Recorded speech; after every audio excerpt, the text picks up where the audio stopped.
ನಮಸ್ಕಾರ. ಹಾಸನ ಟುಡೆಗೆ ಸ್ವಾಗತ. ನಾನು ಲತಾ ಧರ್ಮರಾಜ್. ಹಾಸನ ಜಿಲ್ಲೆಯ ಪ್ರಮುಖ ಸುದ್ದಿಗಳನ್ನು ನೋಡೋಣ. ಆದರೆ ಅದಕ್ಕೂ ಮೊದಲು ಈಗ ಹೆಡ್ಲೈನ್ಸ್.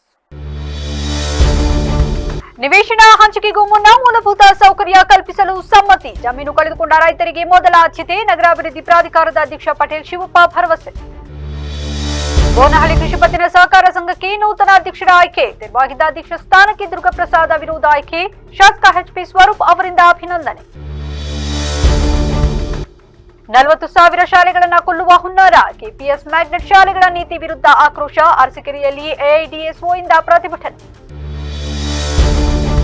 ಸಕಲೇಶಪುರದಲ್ಲಿ ಗಾಂಜಾ ಪುಂಡರ ದರ್ಪ. ಗಾಂಜಾ ನಶೆಯಲ್ಲಿ ಸಿಕ್ಕವರಿಗೆ ಆವಾಸ್. ಸಾರ್ವಜನಿಕರೊಂದಿಗೆ ಕಿರಿಕ್ ಮಾಡಿದ 3 ಬಂಧನ.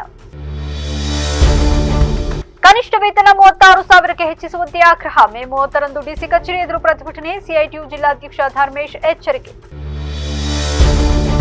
ಅಕ್ರಮ ಮರಳು ಸಾಗಾಟದ ಸುಳ್ಳು ಆರೋಪ. ಕೊಲೆ ಬೆದರಿಕೆ ಹಾಕಿ ಲಂಚ ಪೀಕುತ್ತಿದ್ದ ಕಿರಾತಕನ ಬಂಧನ. ಸಕಲೇಶಪುರದಲ್ಲಿ ಸಂತೋಷ್ ಪೂಜಾರಿ ಅರೆಸ್ಟ್.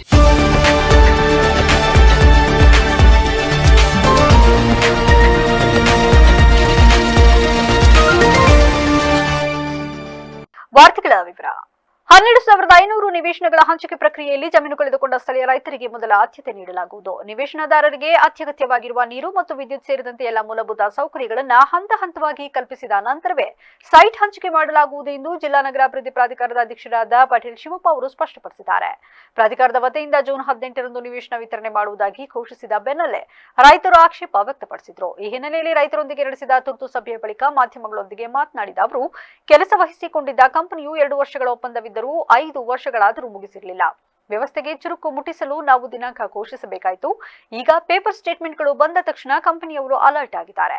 7 ತಿಂಗಳಿಂದ ನೆನೆಗುದಿಗೆ ಬಿದ್ದಿದ್ದ ಲಿಂಕ್ ರಸ್ತೆ ಹಾಗೂ ನೀರು ಕೊಂಡೊಯ್ಯುವ ಕೆಲಸವನ್ನ ಹಿಂದೆ ಆರಂಭಿಸಿದ್ದಾರೆ ಎಂದು ಮಾಹಿತಿ ನೀಡಿದರು.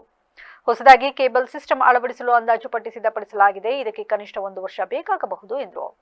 ಇದೇ ವೇಳೆ ಭೂಮಿ ಕಳೆದುಕೊಂಡ ರೈತರ ಪರವಾಗಿ ಬೋನಹಳ್ಳಿಯ ರೈತ ಮುಖಂಡ ವಿಶ್ವನಾಥ್ ಮಾತನಾಡಿ, ನಗರ ಪ್ರಾಧಿಕಾರದಿಂದ ಸುಮಾರು 106 ಎಕರೆ ಜಮೀನನ್ನು ಸ್ವಾಧೀನಪಡಿಸಿಕೊಂಡು 6 ವರ್ಷಗಳೇ ಕಳೆದಿದೆ. 2 ವರ್ಷದಲ್ಲಿ ಸೈಟ್ ಕೊಡುವುದಾಗಿ ಹೇಳಿ ರೈತರಿಗೆ ತೊಂದರೆ ನೀಡಲಾಗಿದೆ. ಯಾವುದೇ ಅಭಿವೃದ್ಧಿ ಮಾಡದೆ ನೀರಿನ ಸಮಸ್ಯೆ, ಯುಜಿಡಿ, ರಸ್ತೆ ಹಾಗೂ ಸ್ಮಶಾನದ ವ್ಯವಸ್ಥೆ ಕಲ್ಪಿಸದೆ ಜೂನ್ 18ಕ್ಕೆ ಸೈಟ್ ವಿತರಣೆ ಮಾಡುವುದಾಗಿ ಅಧ್ಯಕ್ಷರು ಹೇಳಿಕೆ ನೀಡಿದ್ದು ತಪ್ಪಾಗಿತ್ತು. ಹಾಗಾಗಿ ಇಂದು ರೈತರ ಸಭೆ ಕರೆದಿದ್ದರು ಎಂದು ತಿಳಿಸಿದರು. ಘೋಷಣೆ ಮಾಡಿರೋದಕ್ಕೆ ಭಿನ್ನಾಭಿಪ್ರಾಯ ಏನಿಲ್ಲ ಯಾರ್ದುವೆ. ಅವರು ಎಲ್ಲರನ್ನೂ ನೀವು 12,500 ನಿವೇಶನವನ್ನು ಕಂಪ್ಯೂಟರ್ ಮೂಲಕ ಮಾಡಿದಾಗ ನಾವೆಲ್ಲೆಲ್ಲೋ ಕೂರ್ತೀವಿ. ನಮಗೆ ಭಾಳ ಜನ ರೈತರು ನಾವೇನೋ ನಿವೇಶನವನ್ನು ಹಂಚಲಿಕ್ಕೆ ನಮ್ಮ ಜಮೀನನ್ನು ಕಳ್ಕೊಂಡಿದ್ದೀವೋ ನಮಗೆ ಆದ್ಯತೆ ಕೊಡಿ, ಮೊದಲನೇದಾಗಿ ಅವ್ರ ಜಮೀನಿಗೆ ಆದ್ಯತೆ ಕೊಡಿ ಅಂತ ಕೇಳ್ತಾರೆ. ಅದು ಸರಿ ಇದೆ, ಅವರಿಗೆ ಫಸ್ಟ್ ಪ್ರಯಾರಿಟಿ ಕೊಡಲಿಕ್ಕೆ ನಾವು ಒಪ್ಕೊಂಡಿದ್ದೀವಿ.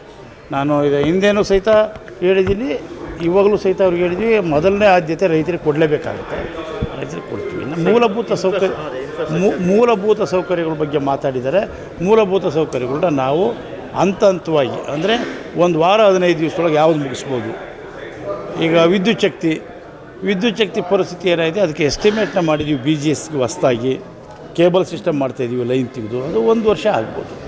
ಈಗಲೇ ಮೂಲಭೂತ ಸೌಕರ್ಯದ ನಮಗೆ ವಿದ್ಯುತ್ ಶಕ್ತಿ ನಮ್ಮ BGSಗೆ ಬೆಳವಣಿಗೆ ಈ ನಗರಾಭಿವೃದ್ಧಿ ಪ್ರಾಧಿಕಾರದಿಂದ ಸುಮಾರು 1,060 ಎಕರೆ ಜಮೀನನ್ನು ಅಕ್ವಿಷನ್ ಮಾಡಿ 6 ವರ್ಷ ಆಯಿತು.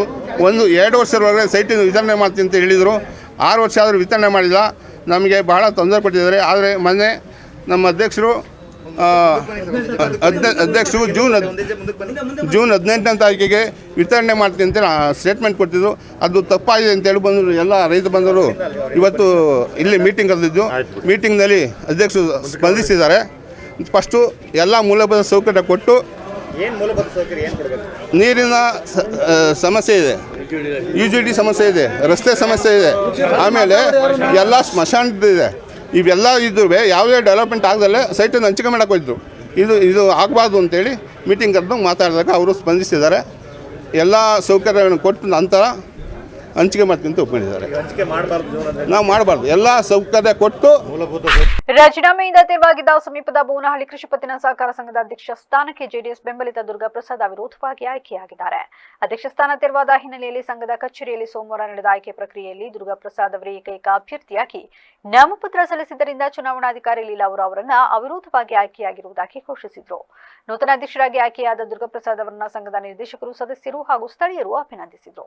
ಸಂಘದ ಅಭಿವೃದ್ಧಿ, ರೈತಪರ ಯೋಜನೆಗಳ ಪರಿಣಾಮಕಾರಿ ಅನುಷ್ಠಾನ ಹಾಗೂ ಸದಸ್ಯರ ಹಿತಾಸಕ್ತಿಗೆ ಆದ್ಯತೆ ನೀಡಿ ಕಾರ್ಯನಿರ್ವಹಿಸುವುದಾಗಿ ಅವರು ಈ ಸಂದರ್ಭದಲ್ಲಿ ಭರವಸೆ ವ್ಯಕ್ತಪಡಿಸಿದರು. ನೂತನ ಅಧ್ಯಕ್ಷ ದುರ್ಗಾಪ್ರಸಾದ್ ಅವರನ್ನ ಸ್ಥಳೀಯ ಶಾಸಕ ಎಚ್.ಪಿ. ಸ್ವರೂಪ್ ಹಾಗೂ ಜಿಲ್ಲಾ ಪಂಚಾಯಿತಿ ಮಾಜಿ ಅಧ್ಯಕ್ಷ ಸ್ವಾಮಿಗೌಡ ಅಭಿನಂದಿಸಿದರು. ಈ ವೇಳೆ ತಾಲೂಕು ಪಂಚಾಯಿತಿ ಮಾಜಿ ಅಧ್ಯಕ್ಷ ಜಯರಾಮ್, ಮಾಜಿ ಅಧ್ಯಕ್ಷ ಬಿಆರ್ ಬೊಮ್ಮೇಗೌಡ, ಕರಿಯಯ್ಯ, ತುಳಸಿರಾಮ್, ಉಪಾಧ್ಯಕ್ಷ ವಿಜಯಲಕ್ಷ್ಮಿ ಹಾಗೂ ನಿರ್ದೇಶಕರಾದ ಚರಣ್, ರವಿ, ಗಣೇಶ್, ಲಕ್ಷ್ಮಣ್, ಮಂಜುನಾಥ್ ಸೇರಿದಂತೆ ಇತರರು ಹಾಜರಿದ್ದರು. ಅರಸೀಕೆರೆ ತಾಲೂಕಿನ 5 ಕೆಪಿಎಸ್ ಮ್ಯಾಗ್ನೆಟ್ ಶಾಲೆಗಳನ್ನು ನಿರ್ಮಿಸಿ ಸುತ್ತಲಿನ 50ಕ್ಕೂ ಹೆಚ್ಚು ಸರ್ಕಾರಿ ಶಾಲೆಗಳನ್ನು ಮುಚ್ಚಲು ಸರ್ಕಾರ ಅಧಿಕೃತ ಪಟ್ಟಿ ಬಿಡುಗಡೆ ಮಾಡಿರುವುದನ್ನು ವಿರೋಧಿಸಿ ಎಐಡಿಎಸ್ಒ ವಿದ್ಯಾರ್ಥಿ ಸಂಘಟನೆ ಬಿಇಒ ಕಚೇರಿ ಮುಂಭಾಗ ಪ್ರತಿಭಟನೆ ನಡೆಸಿತು. ಸಮಾವೇಶದಲ್ಲಿ ಎಐಡಿಎಸ್ಒ ರಾಜ್ಯ ಖಜಾಂಚಿಗಳಾದ ಸುಭಾಷ್ ಪೆಟ್ಟಪ್ಪಕೊಪ್ಪ ಅವರು ಮಾತನಾಡಿ, ಅರಸೀಕೆರೆಯ ಬಾಣವರ, ಕುರುಬಂಕ, ಡಿಎಂ ಕುರ್ಕೆ, ಜಾವಗಲ್ ಹಾಗೂ ಚಿಂದೇನಹಳ್ಳಿ ಗೇಟ್ ಶಾಲೆಗಳನ್ನು ಮುಚ್ಚಲು ನಿರ್ಧರಿಸಿದೆ. ಅಕ್ಟೋಬರ್ 15 ಹಾಗೂ 30 ಡಿಸೆಂಬರ್ 2025ರಂದು ರಾಜ್ಯ ಸರ್ಕಾರವು ಬಿಡುಗಡೆ ಮಾಡಿರುವ ಆದೇಶಗಳ ಪ್ರಕಾರ ರಾಜ್ಯಾದ್ಯಂತ ಗ್ರಾಮ ಪಂಚಾಯಿತಿಗೆ ಒಂದು ಸರ್ಕಾರಿ ಶಾಲೆಯಂತೆ ಕೇವಲ 6,000 ಶಾಲೆಗಳು ಉಳಿದು 40,000 ಸರ್ಕಾರಿ ಶಾಲೆಗಳು ನಶಿಸಿದವು. ಅಂದ್ರೆ ಕೆಪಿಎಸ್ ಮ್ಯಾಗ್ನೆಟ್ ಶಾಲೆಗಳ 5 ಕಿಲೋಮೀಟರ್ ವ್ಯಾಪ್ತಿಯ ಉಳಿದ ಎಲ್ಲಾ ಸರ್ಕಾರಿ ಶಾಲೆಗಳನ್ನ ಕೊಲ್ಲುವ ಹುನ್ನಾರ ಇದಾಗಿದೆ. 6ನೇ ತರಗತಿಯಿಂದ ಮಕ್ಕಳಿಗೆ ಮಣ್ಣಿನ ಹಣತೆ ಮಾಡುವ, ಅಡಿಕೆ ಸುಲಿಯುವ ಕೌಶಲ್ಯಗಳನ್ನು ಕಲಿಸುವುದಾಗಿ ಶಿಕ್ಷಣ ಮಂತ್ರಿಗಳು ಬಹಿರಂಗಪಡಿಸಿದ್ದಾರೆ ಎಂದರು. ಅಖಿಲ ಭಾರತ ಶಿಕ್ಷಣ ಉಳಿಸಿ ಸಮಿತಿಯ ರಾಜ್ಯ ಉಪಾಧ್ಯಕ್ಷರಾದ ವಿಎನ್ ರಾಜಶೇಖರ್ ಅವರು ಮಾತನಾಡಿ, ಈಗಾಗಲೇ ರಾಜ್ಯದಲ್ಲಿ 62,000 ಶಿಕ್ಷಕರ ಹುದ್ದೆ ಖಾಲಿ ಇದೆ. 7,000ಕ್ಕೂ ಹೆಚ್ಚು ಏಕೋಪಾಧ್ಯಾಯ ಶಾಲೆಗಳಿವೆ. 23,000ಕ್ಕೂ ಹೆಚ್ಚು ಸರ್ಕಾರಿ ಶಾಲೆ ಕಟ್ಟಡಗಳು ದುರಸ್ತಿಯಾಗಬೇಕಾಗಿದೆ. ಸರ್ಕಾರಿ ಶಾಲೆಗಳಿಗೆ ಮೂಲಭೂತ ಸೌಕರ್ಯಗಳನ್ನು ಒದಗಿಸದೆ ಸರ್ಕಾರಿ ಶಾಲೆಗಳು ಸೊರಗುವಂತೆ ಮಾಡಿ ಸರ್ಕಾರ ಹಿಂಬಾಗಿಲಿನಿಂದ ಸರ್ಕಾರಿ ಶಾಲೆಗಳನ್ನು ಮುಚ್ಚುತ್ತಿದೆ ಎಂದು ಆಕ್ರೋಶ ವ್ಯಕ್ತಪಡಿಸಿದರು. ಸಂಘಟನೆಯ ಜಿಲ್ಲಾ ಕಾರ್ಯದರ್ಶಿಗಳಾದ ಚೈತ್ರ, ಸುಷ್ಮಾ, ಉಪಾಧ್ಯಕ್ಷರಾದ ಅಭಿಷೇಕ್ ಹಾಗೂ ಅರಸೀಕೆರೆ ತಾಲೂಕಿನ ಹಳ್ಳಿಗಳ ವಿದ್ಯಾರ್ಥಿಗಳು, ಪೋಷಕರು ಹಾಜರಿದ್ದರು.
ಹಾಸನ ಜಿಲ್ಲೆ ಸಕಲೇಶಪುರ ತಾಲೂಕಿನ ವಾಟ್ಯಂಗಡಿ ಗ್ರಾಮದಲ್ಲಿ ಗಾಂಜಾ ನಶೆಯಲ್ಲಿ 3 ಯುವಕರು ಸಾರ್ವಜನಿಕರೊಂದಿಗೆ ಕಿರಿಕ್ ಮಾಡಿದ ಘಟನೆ ನಡೆದಿದೆ. ಗಾಂಜಾ ಸೇವಿಸಿ ಜ್ಞಾನವಿಲ್ಲದಂತೆ ವರ್ತಿಸಿದ ಯುವಕರು ಸಿಕ್ಕವರಿಗೆ ಆವಾಜ್ ಹಾಕಿ ಅವಾಚ್ಯ ಶಬ್ದಗಳಿಂದ ನಿಂದಿಸಿದ್ದಾರೆ ಎನ್ನಲಾಗಿದೆ. ವಿಡಿಯೋ ಮಾಡುತ್ತಿದ್ದವರಿಗೂ ಆವಾಜ್ ಹಾಕಿದ 3 ಪುಂಡರು ಓರ್ವ ಯುವಕ ಪ್ರಜ್ಞೆ ಇಲ್ಲದಂತೆ ಸ್ಥಳದಲ್ಲೇ ಮಲಗಿದ ಘಟನೆ ನಡೆದಿದೆ. ಸ್ಥಳೀಯರು 3ರನ್ನ ಹಿಡಿದು ಪೊಲೀಸರಿಗೆ ಮಾಹಿತಿ ನೀಡಿದ್ದಾರೆ.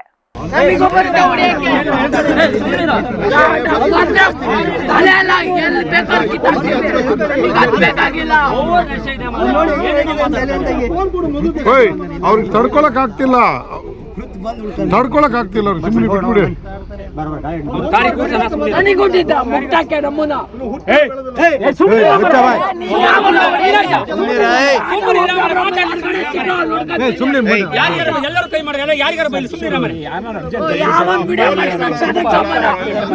ಜಗದೀಶ್ ನಂಬರ್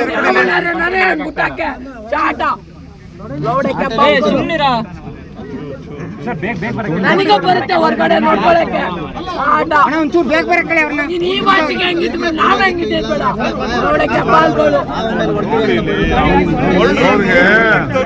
ಬೇಜಾರಾಗುತ್ತೆ ಅಲ್ವಾ? ನೀರು ಕೊಡ್ರಪ್ಪ, ಕುಡಿಲಿ, ನೀರು ಕೊಡಿ, ನೀರು ಕೊಡಿ. ಏನಾಗಿಲ್ಲ ರೀ, ಎಂತದು ಇಲ್ಲ, ಏನಾಗಿಲ್ಲ ಬಿಡಿ ಅವನಿಗೆ.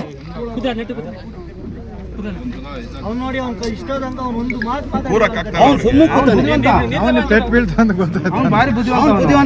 ಮಲಗಲಿ ಮಲಗಲಿ ಏನಾಗ್ಲಿ ಮಲಗಲಿ ಹೊರಗಡೆ ಸಿಕ್ಕರೆ ಅಲ್ಲಿ ನೋಡ್ಕೊಂತೀನಿ. ಮಾತಾಡ್ಬೇಡಿ ದಯವಿಟ್ಟು. ಹೇಮಂತ ಯಾರು ಮಾತಾಡಕೂಡದು.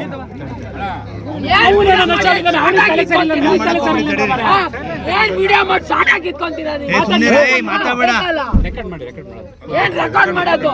ತಾಕತ್ತಿದ್ರೆ ಅವನೇ ಬಂದ್ ಮುಂದೆ ಟ್ರ್ಯಾಕ್ ಮಾಡ್ಬೇಕು. ತಾಕತ್ತಿದ್ರೆ ವಿಡಿಯೋ ಅಲ್ಲಿ ಮಾಡಲ್ಲ. ಬಾರಿ ಮಾತಾಡ್ತಾನೆ. ಕಾರ್ಮಿಕರ ಕನಿಷ್ಠ ವೇತನವನ್ನ ತಿಂಗಳಿಗೆ 36,000ಕ್ಕೆ ಹೆಚ್ಚಿಸಬೇಕು ಹಾಗೂ ಕಾರ್ಮಿಕ ವಿರೋಧಿ ನೀತಿಗಳನ್ನ ಕೈಬಿಡಬೇಕು ಎಂದು ಆಗ್ರಹಿಸಿ ಮೇ 30ರಂದು ಜಿಲ್ಲಾಧಿಕಾರಿ ಕಚೇರಿ ಎದುರು ಬೃಹತ್ ಪ್ರತಿಭಟನೆ ನಡೆಸಲಾಗುವುದು ಎಂದು ಸಿಐಟಿಯು ಜಿಲ್ಲಾಧ್ಯಕ್ಷ ಧರ್ಮೇಶ್ ತಿಳಿಸಿದ್ದಾರೆ. ನಗರದಲ್ಲಿ ಸೋಮವಾರ ಸುದ್ದಿಗೋಷ್ಠಿಯಲ್ಲಿ ಮಾತನಾಡಿದ ಅವರು, ದೇಶವು ತೀವ್ರ ಸಾಮಾಜಿಕ ಮತ್ತು ಆರ್ಥಿಕ ಬಿಕ್ಕಟ್ಟನ್ನು ಎದುರಿಸುತ್ತಿದ್ದು, ಕೇಂದ್ರ ಸರ್ಕಾರದ ತಪ್ಪು ಆರ್ಥಿಕ ನೀತಿಗಳಿಂದ ಉತ್ಪಾದನಾ ವಲಯ ಕುಸಿತ ಕಂಡಿದೆ ಎಂದು ಆರೋಪಿಸಿದರು. ನಿರುದ್ಯೋಗ ಸಮಸ್ಯೆ ದಿನದಿಂದ ದಿನಕ್ಕೆ ಹೆಚ್ಚುತ್ತಿದ್ದು, ದೇಶದ ಆರ್ಥಿಕತೆ ಅಭಿವೃದ್ಧಿಯ ಹಾದಿಯಲ್ಲಿದೆ ಎಂಬ ಸರ್ಕಾರದ ವಾದ ವಾಸ್ತವಕ್ಕೆ ದೂರವಾಗಿದೆ ಎಂದು ಟೀಕಿಸಿದರು. ದೇಶದ ಒಟ್ಟು ಸಂಪತ್ತಿನ 90% ಭಾಗ ಕೇವಲ 10% ಶ್ರೀಮಂತರ ಕೈಯಲ್ಲಿ ಕೇಂದ್ರೀಕೃತವಾಗಿದೆ ಎಂದು ಆರೋಪಿಸಿದ ಅವರು, ಉದ್ಯಮಿಗಳ ಆಸ್ತಿ ಅಪಾರವಾಗಿ ಏರಿಕೆಯಾಗುತ್ತಿರುವ ಸಂದರ್ಭದಲ್ಲಿ ಉನ್ನತ ಶಿಕ್ಷಣ ಪಡೆದ ಯುವಕರಿಗೂ ಸಮರ್ಪಕ ಸಂಬಳ ದೊರೆಯುತ್ತಿಲ್ಲ ಎಂದು ಅಸಮಾಧಾನ ವ್ಯಕ್ತಪಡಿಸಿದರು. ಜನರ ಗಮನವನ್ನ ನೈಜ ಆರ್ಥಿಕ ಸಮಸ್ಯೆಗಳಿಂದ ಬೇರೆಡೆಗೆ ತಿರುಗಿಸಲು ಧರ್ಮ, ಜಾತಿ ಹಾಗೂ ಕೋಮು ಆಧಾರಿತ ರಾಜಕಾರಣಗಳನ್ನು ಮಾಡಲಾಗುತ್ತಿದೆ ಎಂದರಲ್ಲದೆ, ಕನಿಷ್ಠ ವೇತನ ಹೆಚ್ಚಳಕ್ಕೆ ಆಗ್ರಹಿಸಿ ಜಿಲ್ಲೆಯಾದ್ಯಂತ ಸಾರ್ವಜನಿಕರಿಂದ ಸಹಿ ಸಂಗ್ರಹ ನಡೆಸಲಾಗಿದೆ ಎಂದು ತಿಳಿಸಿದರು. ಮೇ 30ರ ಪ್ರತಿಭಟನೆಯಲ್ಲಿ ಜಿಲ್ಲೆಯ ವಿವಿಧ ಕ್ಷೇತ್ರಗಳ ಕಾರ್ಮಿಕರು ಹೆಚ್ಚಿನ ಸಂಖ್ಯೆಯಲ್ಲಿ ಭಾಗವಹಿಸಬೇಕು ಎಂದು ಅವರು ಮನವಿ ಮಾಡಿದರು. ಸುದ್ದಿಗೋಷ್ಠಿಯಲ್ಲಿ ಸಿಐಟಿಯು ಜಿಲ್ಲಾ ಪ್ರಧಾನ ಕಾರ್ಯದರ್ಶಿ ಎಂಬಿ ಪುಷ್ಪ, ಖಜಾಂಚಿ ಅರವಿಂದ್, ಸೌಮ್ಯ ಸೇರಿದಂತೆ ಇತರರು ಉಪಸ್ಥಿತರಿದ್ದರು. ಪ್ರತಿಭಟನೆ ಮಾಡಬೇಕು ಅಂತ ಕರೆಯನ್ನು ಕೊಡಲಾಗಿತ್ತು. ಈ ಕರೆಯನ್ನು ಏಪ್ರಿಲ್ 3ನೇ ತಾರೀಕು ಮಂಗಳೂರು ನಡೆದಂಥ ಸಿಐಟಿನ ರಾಜ್ಯ ಪದಾಧಿಕಾರಿಗಳ ಸಮಿತಿ ಸಭೆ ಮತ್ತು 4-5 ನಡೆದಂಥ ರಾಜ್ಯ ಕಾರ್ಯಾಗಾರದ ತೀರ್ಮಾನ ಮಾಡಿ ಇಡೀ ರಾಜ್ಯಾದ್ಯಂತ ಏಕಕಾಲಕ್ಕೆ ಎಲ್ಲ ಕಡೆಯೂ ಕೂಡ ಈ ತೀವ್ರತದ ಪ್ರತಿಭಟನೆ ಮಾಡಬೇಕು, ಜಿಲ್ಲಾಧಿಕಾರಿ ಕಚೇರಿಗಳನ್ನ ಮುತ್ತಿಗೆ ಹಾಕಬೇಕು ಅನ್ನುವಂಥ ಕರೆ ಕೊಡಲಾಗಿತ್ತು. ಕಾರಣ ಇಷ್ಟೇ, ಕರ್ನಾಟಕ ರಾಜ್ಯದಲ್ಲಿ ಯಾವುದೇ ಕಾರ್ಮಿಕರಿಗೆ ವೈಜ್ಞಾನಿಕವಾಗಿರ್ತಕ್ಕಂಥ ಕನಿಷ್ಠ ವೇತನ ಇಲ್ಲ, ನಿಗದಿಯಾಗಿಲ್ಲ. ಸುಮಾರು 8 ವರ್ಷಗಳಾಯಿತು ಕನಿಷ್ಠ ವೇತನವನ್ನು ಪರಿಷ್ಕರಣೆ ಮಾಡಿ. ಸುಪ್ರೀಂ ಕೋರ್ಟ್ನ ರೆಫ್ಕೋಸ್ ಬ್ರೆಡ್ ಪ್ರಕರಣದಲ್ಲಿ ಸುಪ್ರೀಂ ಕೋರ್ಟ್ ಒಂದು ಮಾರ್ಗದರ್ಶಿ ಸೂತ್ರ ಕೊಡುತ್ತೆ. ಒಬ್ಬ ಕಾರ್ಮಿಕ ಎಷ್ಟು ಕ್ಯಾಲರಿಯನ್ನು ಬೇಕಾಗುತ್ತೆ ಒಂದು ದಿನದಲ್ಲಿ, ಆ ಕಾರ್ಮಿಕರ ಕುಟುಂಬಕ್ಕೆ ಮನೆ ಬಾಡಿಗೆ, ಬಳಸ್ತಕ್ಕಂಥ ಆಹಾರ ಪದಾರ್ಥಗಳು, ತೊಡ್ತಕ್ಕಂಥ ಬಟ್ಟೆ, ಮನರಂಜನೆ, ಇಂಧನ, ವಿದ್ಯುತ್ ಶಕ್ತಿ ಇವೆಲ್ಲವನ್ನು ವೆಚ್ಚವನ್ನು ಅಂದಿನ ಮಾರುಕಟ್ಟೆಯ ಬೆಲೆಗಳ ಆಧಾರದಲ್ಲಿ ಪರಿಗಣಿಸಿ ವೇತನ ನಿಗದಿ ಮಾಡಬೇಕು ಅನ್ನುವಂಥದ್ದು ಸುಪ್ರೀಂ ಕೋರ್ಟ್ನ ತೀರ್ಪು. ಸೊ ಅದರ ಭಾಗವಾಗಿ ಸಿಐಟಿ ಒತ್ತಾಯ ಮಾಡ್ತಿದ್ದು ಕಾರ್ಮಿಕರಿಗೆ 36,000 ರೂಪಾಯಿ ಕನಿಷ್ಠ ವೇತನ ಅನ್ನುವಂಥದ್ದು. ಡಾಕ್ಟರ್ ಅಕ್ರಾಯ್ ಅನ್ನುವಂಥ ಒಬ್ಬ ಡಾಕ್ಟ್ರು, ಸುಪ್ರೀಂ ಕೋರ್ಟೇ ನೇಮಕ ಮಾಡುವಂಥ ಡಾಕ್ಟ್ರು ಕೊಟ್ಟಂಥ ಮಾರ್ಗದರ್ಶಿ ಸೂತ್ರಗಳನ್ನು ಸುಪ್ರೀಂ ಕೋರ್ಟ್ ಮಾನ್ಯ ಮಾಡಿ ಅದರ ಪ್ರಕಾರ ನಿಗದಿ ಮಾಡಬೇಕು ಅಂತ ಹೇಳಲಾಗಿತ್ತು. ಸೊ ನಾವು ಅದನ್ನು ಒತ್ತಾಯ ಮಾಡ್ತಾಯಿದ್ವಿ. ಕೇಂದ್ರ ಸರ್ಕಾರವು ಕೂಡ 7ನೇ ವೇತನ ಆಯೋಗ, 8ನೇ ವೇತನ ಆಯೋಗನ ಮಾಡಬೇಕಾದ್ರೆ ಅದೇ ಮಾದರಿಗಳನ್ನ ಅನುಸರಿಸೇ ಅಲ್ಲಿರ್ತಕ್ಕಂಥ ಡಿ ಗ್ರೂಪ್ ನೌಕರರಿಗೆ ವೇತನ ನಿಗದಿ ಮಾಡ್ತಕ್ಕಂಥದ್ದು. ಈಗ ಕೇಂದ್ರ ಸರ್ಕಾರದ 8ನೇ ವೇತನ ಆಯೋಗ ಅಲ್ಲಿರ್ತಕ್ಕಂಥ ಕೆಳಹಂತದ ಕಾರ್ಮಿಕರಿಗೆ ಸುಮಾರು 69,000 ರೂಪಾಯಿ ಕನಿಷ್ಠ ವೇತನವನ್ನು ನಿಗದಿ ಮಾಡಿ ಶಿಫಾರಸನ್ನ ಮಾಡಿದೆ. ಆದರೆ ಕಾರ್ಮಿಕರಿಗೆ, ಬೇರೆ ಬೇರೆ ವಿಭಾಗದ ಕಾರ್ಮಿಕರಿಗೆ ಕೆಲಸ ಮಾಡ್ತಕ್ಕಂಥವರಿಗೆ ವೇತನ ನಿಗದಿ ಮಾಡಲಿಕ್ಕೆ ಸರ್ಕಾರಗಳು ಇಲ್ಲ. ಸಕಲೇಶಪುರ ತಾಲೂಕು ಸುಳ್ಳಕ್ಕಿ ಗ್ರಾಮದಲ್ಲಿ ಅಕ್ರಮವಾಗಿ ಮರಳು ಸಾಗಿಸಲಾಗುತ್ತಿದೆ ಎಂದು ಪಿಕಪ್ ವಾಹನ ಚಾಲಕನ ವಿರುದ್ಧ ಸುಳ್ಳು ಆರೋಪ ಮಾಡಿ ಲಂಚ ಸ್ವೀಕರಿಸಿದ ಹಾಗೂ ಕೊಲೆ ಬೆದರಿಕೆ ಹಾಕಿದ ಆರೋಪದಡಿ ಸಂತೋಷ್ ಪೂಜಾರಿ ಎಂಬಾತನನ್ನ ಸಕಲೇಶಪುರ ಗ್ರಾಮಾಂತರ ಠಾಣೆ ಪೊಲೀಸರು ಬಂಧಿಸಿದ್ದಾರೆ ಎನ್ನಲಾಗಿದೆ. ಗ್ರಾಮದ ಸಾರ್ವಜನಿಕ ರಸ್ತೆಯಲ್ಲಿ ಸಿಸಿಟಿವಿ ಕ್ಯಾಮೆರಾ ಅಳವಡಿಸಿದ್ದ ಸಂತೋಷ್ ಮರಳು ಸಾಗಿಸುತ್ತಿದ್ದ ವಾಹನಗಳ ವಿಡಿಯೋ ಸೆರೆ ಹಿಡಿದು ಮಾಧ್ಯಮದವರಿಗೆ ಕೊಡುವ ಬೆದರಿಕೆ ಹಾಕುತ್ತಿದ್ದ. ಗ್ರಾಮದ ವೀರಭದ್ರೇಶ್ವರ ದೇವಾಲಯದ ಕಲ್ಯಾಣ ಮಂಟಪದ ನಿರ್ಮಾಣಕ್ಕೆ ಗ್ರಾಮಸ್ಥರ ಸಮ್ಮತಿ ಮೇರೆಗೆ ಮರಳು ಸಾಗಿಸುತ್ತಿದ್ದ ವಾಹನ ಚಾಲಕರನ್ನ ತಡೆದು ಹಣಕ್ಕೆ ಬೇಡಿಕೆ ಇಟ್ಟಿದ್ದ. ಕೊಲೆ ಬೆದರಿಕೆ ಹಾಕಿ ಆನ್ಲೈನ್ ಮೂಲಕ ಹಣ ಹಾಕಿಸಿಕೊಂಡಿದ್ದ ಎನ್ನಲಾಗಿದೆ. ಈ ಸಂಬಂಧ ಪ್ರಕರಣ ದಾಖಲಿಸಿಕೊಂಡಿರುವ ಪೊಲೀಸರು ಸಂತೋಷ್ನನ್ನ ಬಂಧಿಸಿದ್ದಾರೆ. ಕೊನೆಯಲ್ಲಿ ಮತ್ತೊಮ್ಮೆ ಹೆಡ್ಲೈನ್ಸ್. ನಿವೇಶನ ಹಂಚಿಕೆಗೂ ಮುನ್ನ ಮೂಲಭೂತ ಸೌಕರ್ಯ ಕಲ್ಪಿಸಲು ಸಮ್ಮತಿ. ಜಮೀನು ಕಳೆದುಕೊಂಡ ರೈತರಿಗೆ ಮೊದಲ ಆದ್ಯತೆ. ನಗರಾಭಿವೃದ್ಧಿ ಪ್ರಾಧಿಕಾರದ ಅಧ್ಯಕ್ಷ ಪಟೇಲ್ ಶಿವಪ್ಪ ಭರವಸೆ. ಬೋನಹಳ್ಳಿ ಕೃಷಿ ಪತ್ತಿನ ಸಹಕಾರ ಸಂಘಕ್ಕೆ ನೂತನ ಅಧ್ಯಕ್ಷರ ಆಯ್ಕೆ. ತೆರವಾಗಿದ್ದ ಅಧ್ಯಕ್ಷ ಸ್ಥಾನಕ್ಕೆ ದುರ್ಗಪ್ರಸಾದ ವಿರೋಧ ಆಯ್ಕೆ. ಶಾಸಕ ಎಚ್ಪಿ ಸ್ವರೂಪ್ ಅವರಿಂದ ಅಭಿನಂದನೆ. 40,000 ಶಾಲೆಗಳನ್ನ ಕೊಲ್ಲುವ ಹುನ್ನಾರ. ಕೆಪಿಎಸ್ ಮ್ಯಾಗ್ನೆಟ್ ಶಾಲೆಗಳ ನೀತಿ ವಿರುದ್ಧ ಆಕ್ರೋಶ. ಅರಸೀಕೆರೆಯಲ್ಲಿ ಎಐಡಿಎಸ್ಒ ಇಂದ ಪ್ರತಿಭಟನೆ. ಸಕಲೇಶಪುರದಲ್ಲಿ ಗಾಂಜಾ ಪುಂಡರ ದರ್ಪ, ಗಾಂಜಾ ನಶೆಯಲ್ಲಿ ಸಿಕ್ಕವರಿಗೆ ಆವಾಸ್, ಸಾರ್ವಜನಿಕರೊಂದಿಗೆ ಕಿರಿಕ್ ಮಾಡಿದ 3 ಬಂಧನ. ಕನಿಷ್ಠ ವೇತನ 36,000ಕ್ಕೆ ಹೆಚ್ಚಿಸುವಂತೆ ಆಗ್ರಹ, ಮೇ 30ರಂದು ಡಿಸಿ ಕಚೇರಿ ಎದುರು ಪ್ರತಿಭಟನೆ, ಸಿಐಟಿಯು ಜಿಲ್ಲಾಧ್ಯಕ್ಷ ಧರ್ಮೇಶ್ ಎಚ್ಚರಿಕೆ. ಅಕ್ರಮ ಮರಳು ಸಾಗಾಟದ ಸುಳ್ಳು ಆರೋಪ, ಕೊಲೆ ಬೆದರಿಕೆ ಹಾಕಿ ಲಂಚ ಪೀಕುತ್ತಿದ್ದ ಕಿರಾತಕನ ಬಂಧನ, ಸಕಲೇಶಪುರದಲ್ಲಿ ಸಂತೋಷ್ ಪೂಜಾರಿ ಅರೆಸ್ಟ್. ಇದಾಗಿತ್ತು ಇಲ್ಲಿವರೆಗಿನ ನ್ಯೂಸ್ ಅಪ್ಡೇಟ್ಸ್. ನಿರಂತರ ಸುದ್ದಿಗಾಗಿ ನೋಡ್ತಾ ಇರಿ BBC ನ್ಯೂಸ್. ಇದು ಜನರ ಧ್ವನಿ, ಸತ್ಯದ ಕಡೆ ನಮ್ಮ ನಡೆ.